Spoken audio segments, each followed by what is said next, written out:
Assalamualaikum warahmatullahi wabarakatuh. Halo adik-adik, bagaimana kabarnya? Pada pertemuan kali ini kita akan belajar mengenai bab protista.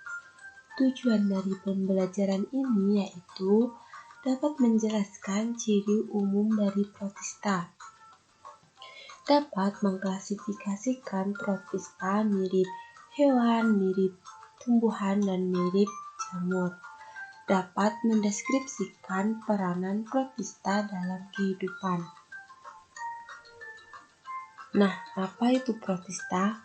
Protista berasal dari dua kata, yaitu protos dan sitos. Protos berarti awal atau mula-mula, dan sitos berarti menyusun. Jadi, protista yaitu makhluk hidup bersel satu maupun bersel banyak yang tersusun sederhana dan sudah memiliki membran inti.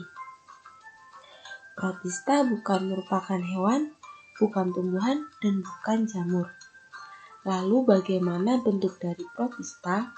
Nah, agar lebih jelasnya saya akan tayangkan video mengenai protista. Simak baik-baik ya.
Nah, bagaimana sudah mempunyai gambaran apa itu protista dan bagaimana bentuknya? Sekarang kita ke ciri-ciri protista. Yang pertama, protista itu bersifat eukariotik atau memiliki membran inti. Protista ada yang bersifat uniseluler dan ada yang bersifat multiseluler. Cara mendapatkan makanannya ada yang fotoautotrof dan ada yang heterotrof. Hidupnya ada yang berkoloni dan ada yang soliter. Beberapa memiliki alat gerak sederhana, biasanya dimiliki oleh protozoa. Hidup di tempat lembab dan biasanya bersifat aerob. Sekarang ke klasifikasi Protista. Kingdom Protista bersifat poligenik, yaitu anggotanya berasal dari berbagai jenis nenek moyang, sehingga secara garis besar dibagi menjadi 3, yaitu ada Protista mirip hewan atau protozoa, Protista mirip tumbuhan atau alga, dan protozoa mirip jamur. Protista mirip jamur. Yang pertama, protozoa. Ciri umum dari protozoa itu bersifat uniseluler, memiliki alat gerak. Yang pertama itu ada zoopodia, merupakan juluran sitoplasma yang terjadi akibat gerakan ekstoplasma dan endoplasma yang merupakan mikrofilamen. Ada flagel atau bulu cambuk yang merupakan juluran mikrotubulus. Flagel ini jumlahnya sedikit dan berukuran besar. Ada silia atau bulu getar yang merupakan juluran mikrotubulus. Bedanya dengan flagel yaitu silia jumlahnya banyak dan berukuran kecil. Reproduksi protozoa ada yang seksual yaitu dengan konjugasi dan aseksual dengan pembelahan biner. Bentuk sel umumnya tetap kecuali rhizopoda. Klasifikasi protozoa. Pertama ada rhizopoda, yaitu memiliki alat gerak berupa pseudopodia. Ada ciliata yang memiliki alat gerak berupa bulu getar. Ada flagellata yang memiliki alat gerak flagel atau bulu cambuk. Dan yang terakhir, sporozoa, yaitu tidak memiliki alat gerak. Yang pertama yaitu rhizopoda.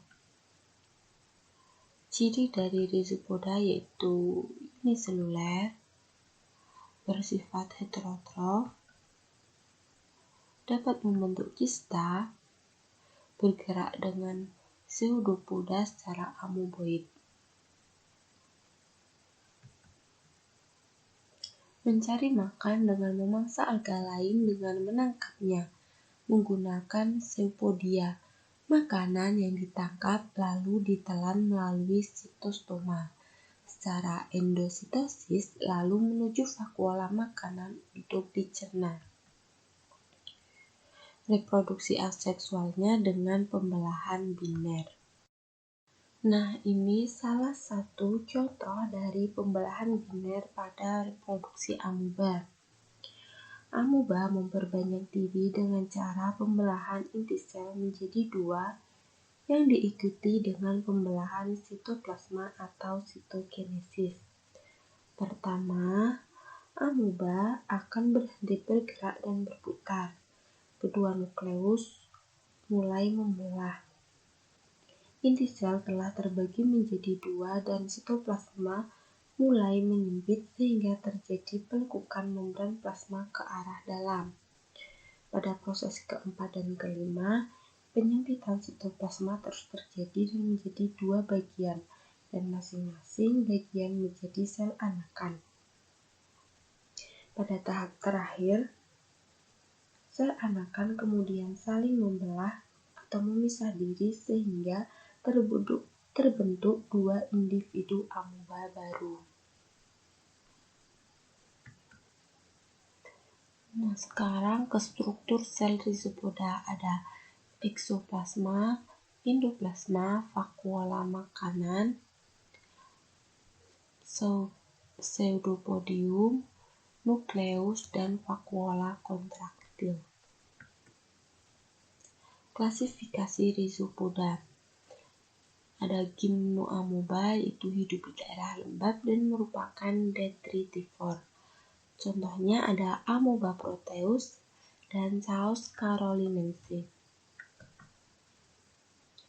Ada entamoeba itu biasanya hidup sebagai parasit, contohnya entamoeba coli, ini penyebab diare. Ada entamoeba ginivalis, itu penyebab radang gusi, entamoeba histolutica dan entamoeba disentri, itu penyebab disentri. Ada cercozoa, itu hidup di dalam tanah, memiliki cangkang yang terbuat dari silika kapur. Ini bentuknya ya. Contohnya Ebridae proteomyxidae. Ada foraminifera, memiliki cangkang yang berongga. Ini bisa dilihat ya, cangkangnya berongga yang terbuat dari silika atau kapur. Setelah mati, cangkang foraminifera ini akan membentuk tanah globigerina.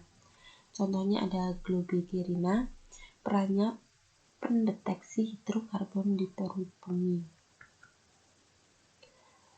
Ada yang terakhir radiolaria, yaitu memiliki cangkang yang berongga. Ini bisa dilihat ya, berongga terbuat dari silika atau kapur.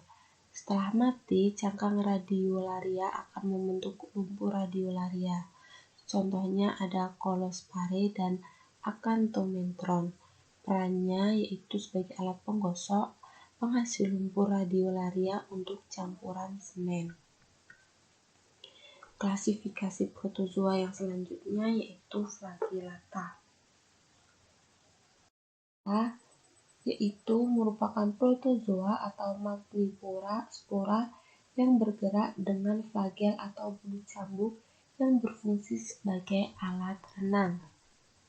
Ciri dari flagellata yaitu uniseluler, heterotrof atau autotrof, umumnya bersifat parasit, bergerak dengan flagel dengan berenang, reproduksi aseksualnya dengan pembelahan biner. Nah, ini contoh pembelahan biner pada Euglena. Pembelahan ini dimulai dengan pembelahan inti sel menjadi 2. Selanjutnya, flagel sitoplasma dan selaput sel juga terbagi menjadi 2. Akhirnya terbentuk 2 sel Euglena baru yang kemudian akan berkembang dan terjadilah pembelahan lagi. Struktur flagellata itu ada ini flagel ya, ini flagelnya. Ada bintik mata, vakuola kontraktil, kloroplas yang warna hijau ini, dan nukleus inti sel, vakuola makanan, mitokondria, dan ini folikel. Klasifikasi flagellata. Menurut ada tidaknya klorofil itu dibedakan menjadi fitoflagellata dan zooflagellata. Yang pertama itu fitoflagellata. Itu flagella yang mempunyai klorofil. Contohnya ada Euglena, Volvox, dan Noctiluca. Yang kedua, zooflagellata yaitu tidak memiliki klorofil. Contohnya ada Trypanosome gambiense. Ini penyebab penyakit tidur ya. Ada Trichomonas vaginalis, itu penyebab keputihan pada wanita. Ada Trichonympha, Giardia lambia. Nah, klasifikasi protozoa yang selanjutnya ada Ciliata. Ciliata itu protozoa bergerak menggunakan silia atau bulu getar yang berfungsi sebagai alat renang. Ciri dari Ciliata yaitu uniseluler, bersifat heterotrof, umumnya parasit, bergerak dengan silia, mencari makan dengan menggunakan silia dan memasukkan makanan ke dalam sitostoma. Makanan yang ditangkap lalu ditelan melalui sitoplasma secara endositosis, lalu menuju vakuola untuk dicerna. Reproduksi aseksualnya dengan pembelahan secara biner. Dan reproduksi seksualnya dengan konjugasi. Nah, klasifikasi Ciliata berdasarkan motilitas. Itu ada yang pertama Ciliata motil. Motil itu berarti bergerak bebas. Contohnya ada Paramecium, Didinium yaitu pemangsa Paramecium, ada Balantidium coli yaitu menimbulkan penyakit balantidiosis di usus penyakit perut. Nah, ini merupakan reproduksi dari Paramecium. Paramecium akan bereproduksi secara seksual dan saling menempel atau singgami. Ini melakukan singgami. Lalu mikronukleus mengalami meiosis menjadi 4 mikronukleus haploid. Dari hasil meiosis, 3 mikronukleus menghilang dan 1 mikronukleus mengalami mitosis menjadi 2 mikronukleus haploid. Ini menjadi 2. Lalu kedua paramecium saling bertukar mikronukleus atau materi genetik konjugasi. Mikronukleus kedua sel yang telah melakukan konjugasi masing-masing mengalami fusi inti menjadi 1 mikronukleus haploid. Selanjutnya, sel akan bereproduksi secara aseksual secara masing-masing. Mitosis 3 tingkat menghasilkan 8 mikronukleus. Dari hasil mitosis itu menghasilkan 4 mikronukleus berubah menjadi 4 makronukleus dan makronukleus milik sel itu sendiri menghilang. Pembelahan biner 2 tingkat menghasilkan 4 sel baru. Yang kedua, Ciliata sesil, yaitu Ciliata yang hanya hidup menetap, biasanya hidup di dasar laut. Contohnya Vorticella dan Stentor.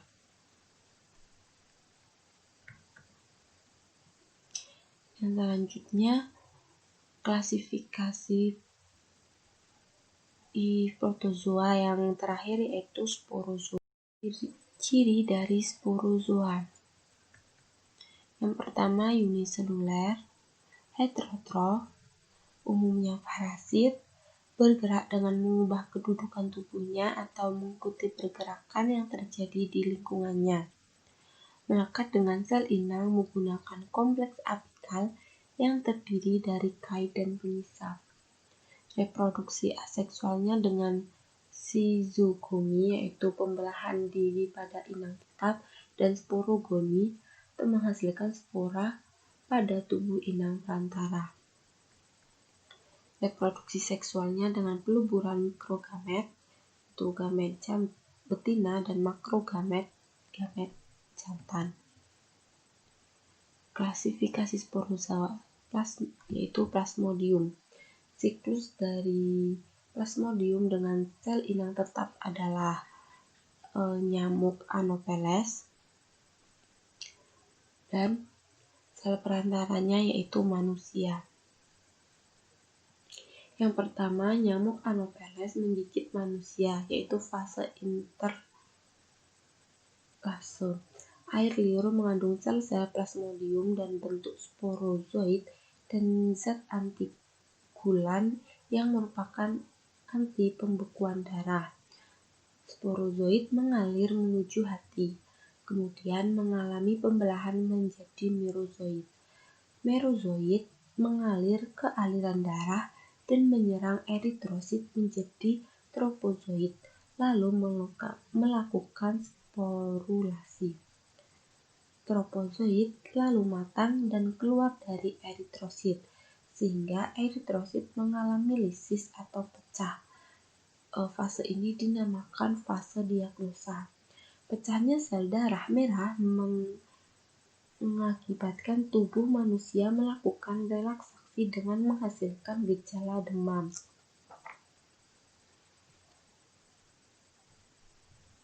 Trofozoid yang mengalami sporulasi dapat menjadi merozoid, yaitu kembali dan menyerang eritrosit lain kembali, dan ada yang menjadi gametosit. gametosit akan dihisap kembali oleh nyamuk Anopheles lain. Di dinding usus nyamuk, gametosit selanjutnya akan berkembang menjadi mikrogamet, yaitu betina dan makrogamet jantan. Kedua gamet kemudian mengalami fertilisasi menjadi zigot. Zigot berkembang menjadi ookinet. Ookinet berkembang menjadi ookista dan menghasilkan sporozoid. Sporozoid yang matang akan dilepas ketika nyamuk Anopheles menggigit manusia, dan siklus itu akan berulang. Nah, macam-macam plasmodium ada Plasmodium falciparum, itu penyebab malaria tropika, masanya 1x24 jam. Plasmodium vivax, penyebab malaria tertiana, itu 2x24 jam. Plasmodium malari, penyebab malaria quartana, masanya 1x72 jam. Dan Plasmodium oval, penyebab malaria tertiana oval, masanya 2x24 jam. Ini cukup pada klasifikasi protozoa. Untuk alga dan protista mirip jamur akan dibahas di video selanjutnya. Sekian, semoga video ini bermanfaat dan mudah untuk dipahami. Pesan saya, tetap semangat dan jaga kesehatan. Sampai jumpa. Wassalamualaikum warahmatullahi wabarakatuh.